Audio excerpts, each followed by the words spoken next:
This is Common Sense Radio. Straightforward and no excuses. All right. Come on now. This is the Steve Gruber Show. Call me crazy. Oh, yeah. What I said was perfectly right and spot on accurate. Boy's got a mouth like a cannon, always shooting it all. Stop. Got it in me. Stop. I mean, you're way off script. Got it in me. Gonna quit until it all comes out. Hey, boy! Been a long education. Yeah, stop cynical. It's common sense. Pay attention to me when I'm talking to you. I'm gonna rock the nation. Rock the nation. Genuine, accountable, and raw. Here is Steve Gruber. Well, it's round three. Round three, it's debate night in America. CNBC benefiting from the third Republican debate, and because Donald Trump has slipped behind Ben Carson in national polling, it should make for quite a night. Because I'm going to guess that Donald Trump and his Make America Great campaign is going to come out swinging. Ohio Governor John Kasich taking swipes at Trump just yesterday. He himself trying to get the cameras focused on his campaign. He figures if he can pick a fight with Trump, well, he might just get there. So it's debate night. CNBC going to be the beneficiary. CNBC will get more viewers tonight than they've ever had for any reason in the history of the network. That's my guess. I just don't think that there's any way around it. So what's going to be on the up front? We're going to talk about economics. Economic issues are the main push tonight, but it'd be hard to avoid the question of Iraq and Syria now that Defense Secretary Ash Carter has said that the United States will begin, quote, direct action on the ground. That's right, boots on the ground in Iraq and Syria. And now, I am pretty sure that the Nobel Peace Prize laureate, Barack Obama, had told us that wouldn't happen. Didn't the Nobel Peace Prize laureate tell us that that was not going to happen? Think about that for a second. I'm sure of it. Absolutely sure of it. At any rate, here's what Carter said in testimony before the Senate Armed Services Committee. We won't hold back from supporting capable partners in opportunistic attacks against ISIL or conducting such measures and missions directly, whether by strikes from the air or direct action on the ground. Direct action on the ground. And he pointed to last week's rescue operation with Kurdish forces in northern Iraq to free hostages held by ISIL. So Carter and Pentagon officials initially refused to characterize the rescue operation as U.S. boots on the ground. Apparently they thought they were hovering. However, Carter said last week that the military expects more raids of this kind and that the rescue mission, quote, represents a continuation of our advise and assist mission, I should say. Now, this may mean some American soldiers will be in harm's way, no question about it, says Carter. I don't know how you would avoid that topic during the debate tonight, although the bigger focus should be on the lifting and removal of the debt ceiling for the next 2 years. For the remainder of Barack Obama's presidency, there will be no debt ceiling. He will be able to spend freely your money and mine on social programs and social engineering, on the Environmental Protection Agency and the USDA, and other ways to monitor you and figure out what you're up to and figure out better ways to run your life for you, because clearly, look at yourself. Look at yourself. You are clearly not capable of running your own life. You've got a mirror. Check it out. You, my friend, are the one that Barack Obama says is not capable of running your own life. So he's here to help, and he's going to do it with your money and mine and everybody else's. No debt ceiling. And, of course, he can turn loose agents of the IRS with impunity because they're not being held to account for targeting conservative Republican groups and political movements.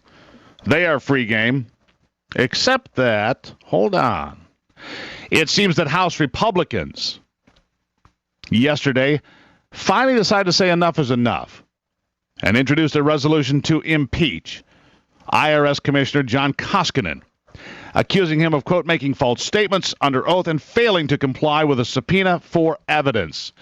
They've had enough. Jason Chaffetz,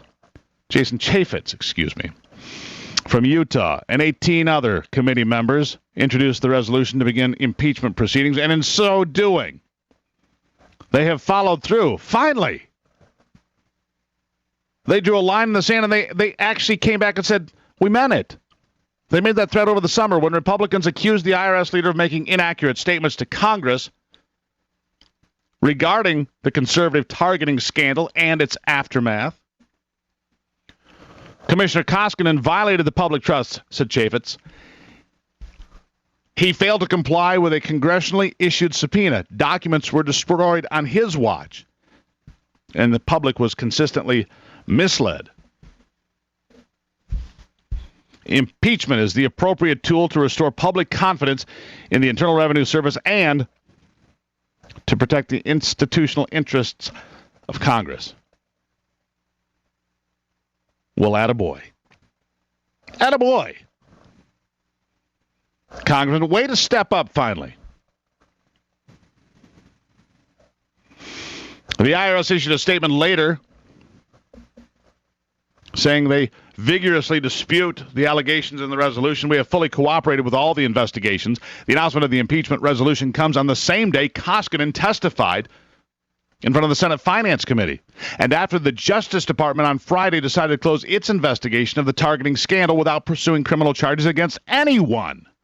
You see, nobody is held to account in the Obama administration for anything, certainly not when they're targeting opponents of the administration. In fact, it's encouraged and applauded. The questions of the allegations, high crimes and misdemeanors over the following allegations, here they are. That he failed to preserve IRS records in accordance with a congressional subpoena. The resolution notes the IRS erased hundreds of backup tapes containing potentially thousands of emails from Lois Lerner, the former official at the heart of the controversy, who will skate on this deal. That he made false and misleading statements to Congress, including claiming nothing had been lost or destroyed, and that he did not notify Congress of missing emails until June of 2014, despite they say of being fully aware of it. Pursuing impeachment against an agency leader, it's rare to say the least. And a step beyond contempt charges, which is the tool House Republicans tried to use against both Lerner and former Attorney General Eric Holder in past disputes, which went nowhere. So they're going a step farther. They said, you know what? You want hardball? We'll give you hardball. While impeachment is often thought of as a congressional weapon reserved for presidents, it can apply to, quote, all civil officers of the United States on the grounds of treason, bribery, or other high crimes and misdemeanors. Thankfully, somebody is being held to account in this country. Somebody is being held accountable for something, finally. Congressman Chaffetz, I appreciate your efforts on that issue. All right, still to come today. The Hillsdale College president, Dr. Larry Arnn, will be here to discuss his book about Winston Churchill. It's a brand new book. We'll talk about it today on the Steve Gruber Show.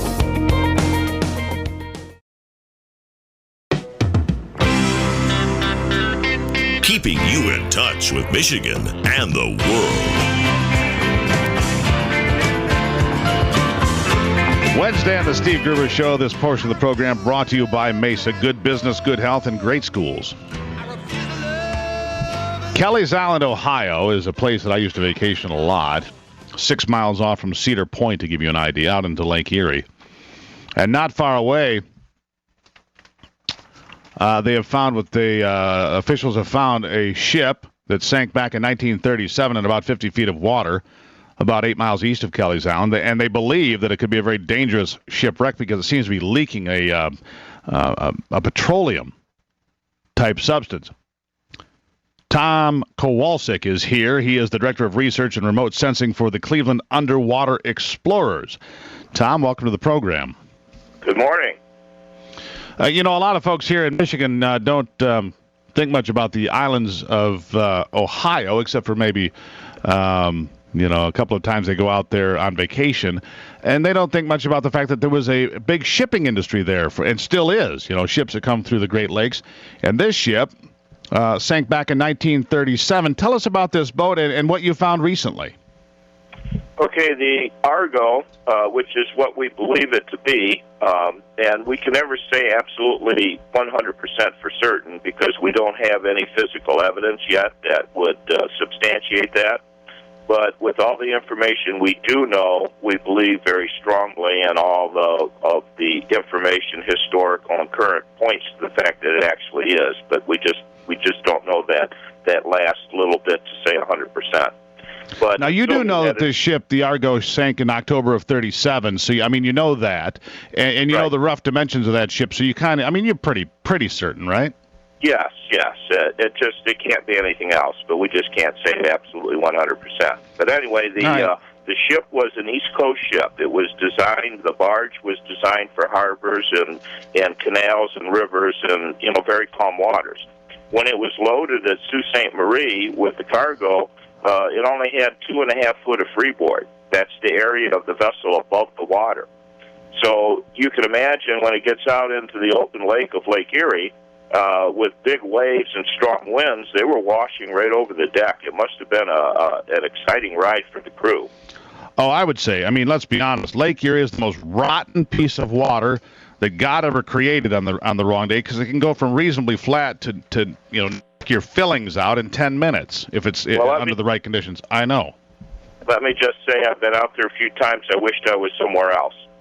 Amen to that, my friend. The walleye can bite all they want, but sometimes you like your teeth in one piece. That's what I'm just saying that. But, I'm sure it was a very rough ride. Anyhow, so they lost that ship. The Argo disappeared. The tug towed it, lost it, and now fast forward to 2015. What's the problem? Well, the barge was never certified to be in the open lakes, and it should have never been there. And there actually was some inquiries done, and the owners were fined or charged with not getting proper certifications to be out there that possibly could have prevented it from being there. But I'm out searching the lakes every chance I get when the weather does cooperate.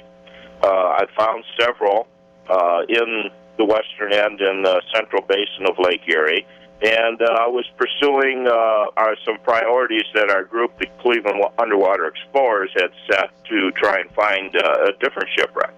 And mostly these are older. They're mid-1800s, the wooden schooners and the sailors that used to be all over the lakes back last century, 2 centuries ago. And so when this steel barge shows up in my side scan, I was kind of surprised that I wasn't expecting to see anything there. And, of course, as I did closer and closer scans to get more resolution, higher detail, I could start seeing fittings and deck hardware, and I got a good idea what it looked like, and I realized it was a barge, and when I saw it was covered in a tanker, I figured right away it was the Argo, because that's the only one that sank in this area. So you had a pretty good idea. Now, the problem being, there are a lot of shipwrecks in the Great Lakes. Obviously, you know that. But the Argo, according to what I'm reading here, had 100,000 gallons of crude light oil and benzol, which is a tar-like material with benzene and toluene, not good stuff. And it starts seeping and weeping, and then we've got a real environmental problem, don't we? Well, possibly yes, and possibly no. The fact that the barge sunk 78 years ago and there's been no issues up till now would possibly could be a couple of different scenarios. They could have all leaked out when it sank, and there's nothing there now, and we're just getting little bits and dribs and pockets of small stuff that's trapped up into the different crannies on the wreck, and as it ages, you get little bubbles and burps that come out. Now, don't get a picture of a huge, big gusher of oil running out of this. These are little tiny drops that had come to the surface. They formed a sheen and spread out about a foot in diameter and disappeared very rapidly. So, it's not like there's big, gooey black stuff floating around out there in the lake. Right. According to NOAA, there are about 89 shipwrecks that pose some sort of significant environmental threat to the United States. This apparently is one of them. So what happens? We've only got about 30 seconds left. Do you monitor the ship? Do you make sure that it doesn't have this big, gusher, as you put it? Just keep an eye on these things and monitor them? The very amazing thing here is that NOAA had already discovered this as a potential. They provided an assessment. The U.S. Coast Guard and also the Canadian Coast Guard, because it was believed to be in Canadian waters initially, had gone through their response assessments, and they were very well prepared for this. When we notified them, they had already done a mock training program last year to respond to a report of a leak, and so they've been right on top of this the whole time. And as I see it, of course, the Coast Guard, they know best in what to do and how they're going to handle it. But as I see it, there's three things. It's either empty, and it's leaked out over the years, and there's no threat, and it's just going to be real quick, Tom. We've only got about 20 seconds. Get to your next 2 points real quick. It's full, and obviously they're going to have to deal with that rapidly to figure out how to handle the material, or it's somewhere in between. It's part, a little bit or not. So they're out there. I know they were there yesterday. I haven't heard of any reports of leaking at the time.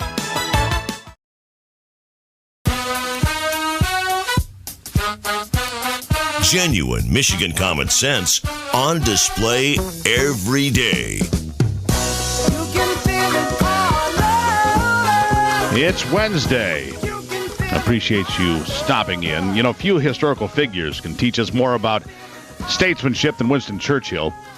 In Churchill's Trial, a new book, Churchill's Trial, Winston Churchill and the Salvation of Free Government. The president of Hillsdale College, Dr. Larry P. Arnn, examines Churchill's unwavering defense of liberty in the face of Nazism, communism, and his own drift towards socialism in his country, which, boy, we could use a man like him today. Larry P. Arnn joining us on the program today. Doctor, welcome aboard. How are you? I'm doing well, my friend. The Gathering Storm by Churchill is something I read when I was a young man. And still today, Winston Churchill, who didn't even get reelected by his own people, remains one of the most relevant figures of the last century. Tell us about this book. Churchill wrote 50 books. The Gathering Storm is one of his most popular, but he's a very remarkable man. He was in politics and very successful at it for a long time. He led through the greatest of the wars, and here's an interesting thing about him. He feared two things that developed in the modern world that we face today. One of them is technological warfare, and the other is the power of governments to manage everything in the society, which means to manage us. And so Churchill was a constitutionalist, an anti-socialist, and he was very afraid of war. And he's famous for leading in war, but first he tried to prevent the wars. And so there's a lot to learn from him. There's a lot to learn. I wonder what Winston Churchill would think today when he looks at the rule of law in tatters. Many would say free speech, free people, free nations are being challenged, Dr. Arnn, and pretty much everywhere. And in America, people like Bernie Sanders get 20,000 people at a rally, an open socialist. I wonder what Churchill would make of such a spectacle. Well, he saw that very thing, of course, in Britain, and what he thought was there's a kind of a utopian hope behind socialism. There's this idea that if we can just use the tools of scientific administration and allocate everything in the society, we can make everything right. And what Churchill understood was actually what the founders of the United States understood, and that is, you give that power to the government, and it's people who are going to exercise that power. And what are they like? They're not trustworthy with so much. And so Churchill was for limited government, and he was for property rights. And a very important thing, Churchill helped to build, and it lasted for a long time, a social insurance system that people paid into that gave them security when they lost their job or when they got sick, or payments to their survivors when they died. And so Churchill believed that the government could provide a kind of floor under people, and especially if they contributed to it, it wouldn't give rise to a socialist state, And then people could have property rights, and the markets could be free, and the government and people could be productive, and they could rise. So he stood for that kind of society. For And insurance, it's self-funded insurance. That's right. And see, that's not perfect, right? And Churchill, one of his favorite expressions is, after we do everything we can to make life better for people, life will still be pretty hard anyhow. And you've got to work, and at the end of your life, you're going to die. It's the human condition. And the idea that the government can ameliorate all of that is just to place power in the hands of people who are likely to abuse it.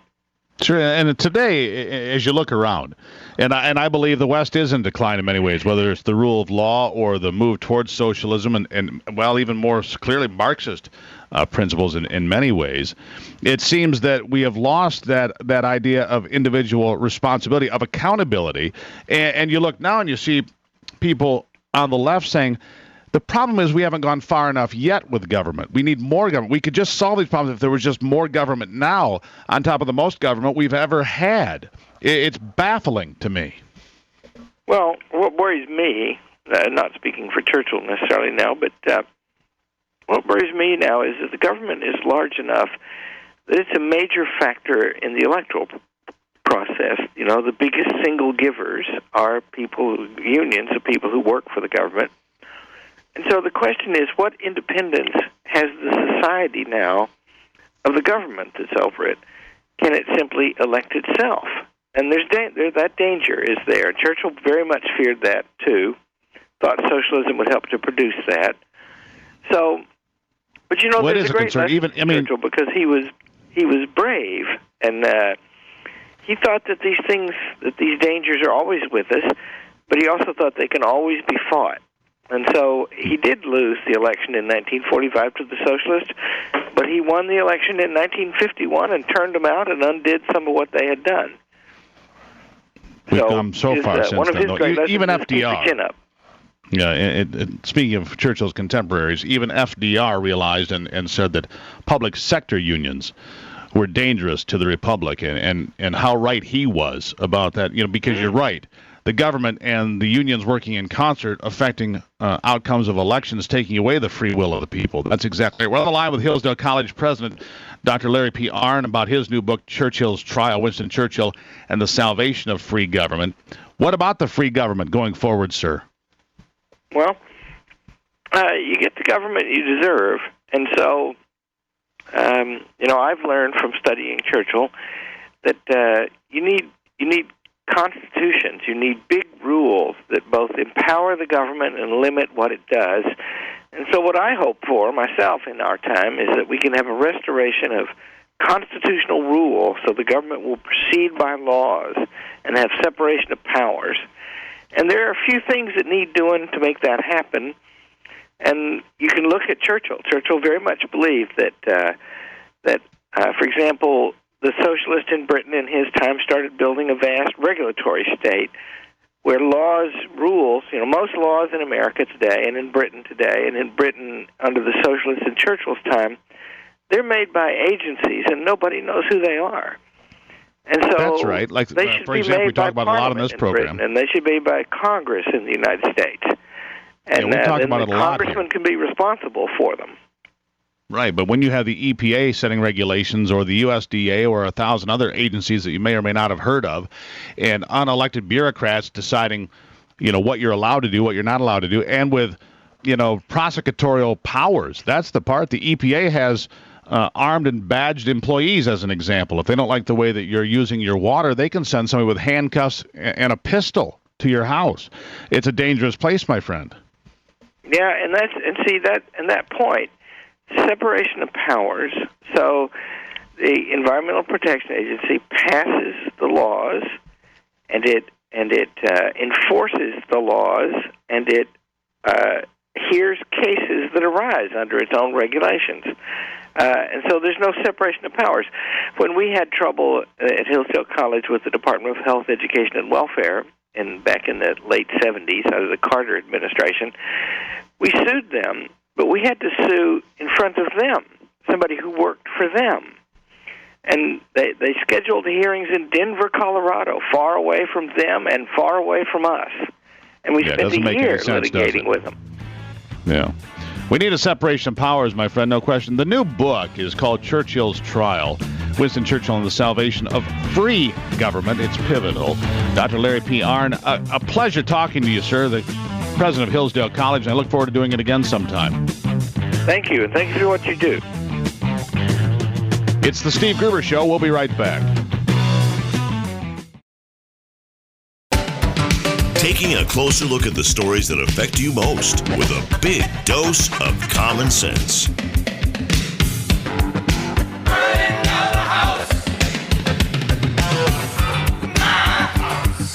All right, 45 after, and we got a few minutes left here to get to the hotline. Scott on the line in Iron Mountain, Michigan. Scott, welcome to the program. Good morning, brother. Hey, Steve. I think Wisconsin and Texas are two of the states. I think a couple senators already talked about it as far as property rights. They want to get rid of the state tax on property tax and get rid of the property tax and raise the state tax by 2 cents on a dollar, and it will pay for all the state, schools and all that stuff. It'll take care of everything, and then you'll get your property back, and you will actually own it. There'll be no more state tax on your right, because you don't really own anything. Trust me, because you can pay for property, and if you don't pay your taxes, they will come and take it away from you. You don't really own it, do you, Scott? Thanks for checking in, my friend. I do appreciate it. Yep. The phone number here is 888-900-9966. He's exactly right, by the way. You never really own anything as long as there's tax on your property. Are we good with our next guest there, Alex? All right, so we're working on going the next direction here. By the way, today is debate day, as you know. CNBC will be the beneficiary.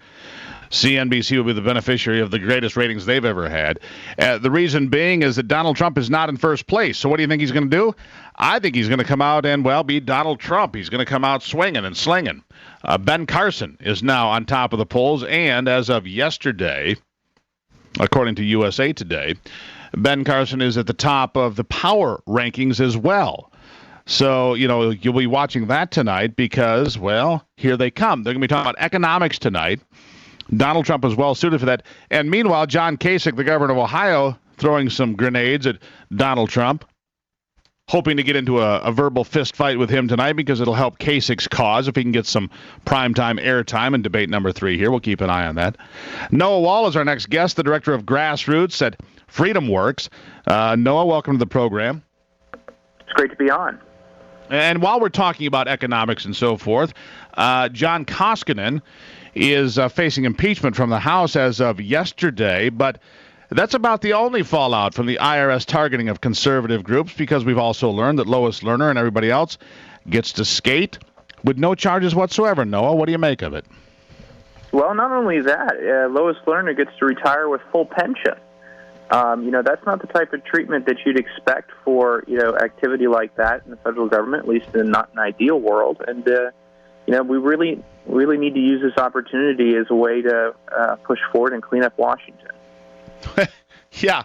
And we did that. In November of last year, we cleaned up Washington. We got an overwhelming majority that has proven so far to be completely feckless and ineffectual and ineffective and frankly, worthless.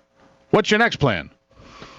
Well, I got to tell you, we are working from within the system to try and change Washington. I mean, I'm sure that you're familiar with the House Freedom Caucus and the work that they're doing, and it's a process to change Washington. It's not going to happen overnight. But next year, as you well know, we have some very interesting candidates to choose from to be the next president. And that's effectively what we're going to have to do if we're going to want to change the IRS fundamentally. And so let's talk about that a little bit. We've got debate number 3 coming up tonight, Noah. And so, Dr. Ben Carson now leading the polls. Where does Freedom Works come in? Who would you guys like to see? Obviously, the Freedom Caucus has created a stir. John Boehner has been run out of town, and McCarthy was run out of town, and now comes Paul Ryan, who struck a deal with at least a portion of the Freedom Caucus. But as you look at the candidates and you look at Paul Ryan coming in, what do you see happening in the next few weeks, months, or years? Well, so, kind of taking this one thing at a time, when you look at the presidential candidates, while, I know a lot of us, not entirely, some of us are kind of perplexed with how the presidential race is going, but at the end of the day, you have to look at who these presidential candidates are. At least three of them, you look at Ted Cruz, Rand Paul, Marco Rubio, came up in the Tea Party revolution in 2010. These were all folks that FreedomWorks was, proud to support, in their Senate bids. You look at some of the candidates are doing very well. They're outsiders, Ben Carson, Donald Trump. These are guys from outside the Washington establishment. I think this election, what we're seeing right now are, outsiders and, the folks that kind of broke in, into Washington in the last 4 or 5 years are, some of the most impressive candidates this cycle. And I think that's really, kind of the story of this election. Now, what I expect to see over the next coming months in Washington and in Congress, we've got to keep working to fight. The establishment's not going to roll over overnight. And I think we're changing things step by step in D.C. And, no one expected 6 months ago that Boehner was going to resign and that McCarthy, would end up, having to bow out of the speaker's race. These are all unexpected, things that effectively came out of the blue, and that's really because of the work that grassroots activists are doing around the country to really let people know, let their elected representatives know how unhappy they are with Congress. Yeah, but is it really getting us anywhere? No, really. You see a lot of infighting. You know that the media is stacked against anybody on the right. And so you have a lot of infighting and rabble-rousing and so on and so forth. And Rand Paul is not electable. He's proven so. Ted Cruz is somewhere in the middle, but many would consider his bid to become president a long shot. So when you talk about conservative candidates on the right, Goldwater's all fine and well. He just can't win. Sure. Well, look, Ted Cruz is, in the polls doing, as you mentioned, in the middle of the pack, but, so are all of the quote-unquote electable candidates from the establishment, Kasich, Bush. I think at this point we just have to see how things pan out in the next couple of months. But no, things are changing in Washington. When you look at what's happening in D.C., these things have happened, with Boehner bowing out and all that. And, the media likes to point this as infighting, but what we're doing is cleaning house and getting ready. All right, Noah, we got to leave it there. We got to clean house with you, my friend. Noah Wall, the director of grassroots at FreedomWorks. Always interesting, Noah, and look forward to having you back soon to talk more about it. Thank you so much.